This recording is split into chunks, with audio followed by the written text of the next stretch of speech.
Sir, at the outset, I may mention that government is not in a position to accept this resolution. I cannot also subscribe to the assumption which is contained in this resolution. The assumption is that there is shortage of agricultural labor in the country. Sir, we have had enquiries conducted with regard to this matter. There has been the agricultural labor enquiry conducted by the Ministry of Labor in the year 2010-11, and there have been the enquiries conducted under the auspices of the Planning Commission, and I do not want to tire the House with the figures contained in the Labor Enquiry Committee report and also in the chapter on agricultural workers, which is contained in the 12th 5-year plan. Suffice it to say that the conclusion in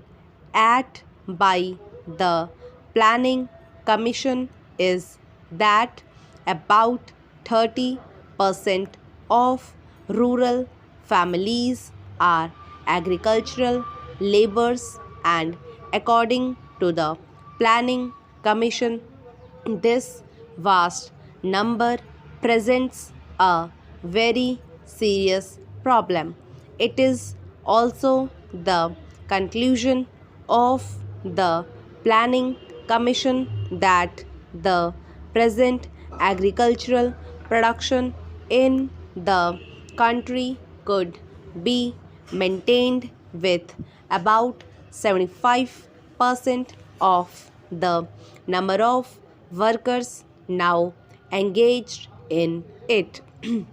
Sir, it is true, as has been stated by my friend, that there may be certain pockets in different parts of the country where there may be shortage of agricultural labor, but taking an overall view of the position in the country, the problem really is that it is not one of shortage of agricultural labor, but one of unemployment and underemployment, and that is why, sir, so many steps have been suggested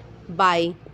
the Planning Commission, such as expansion of work opportunities within the rural economy, especially through intensive development of rural, village, and small scale industries,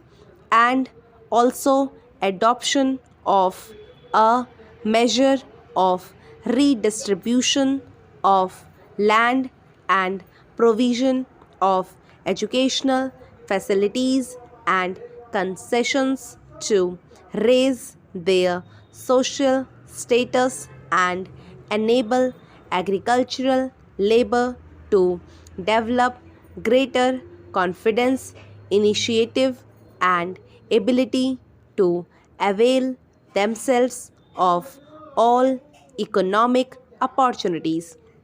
There are also suggestions of all the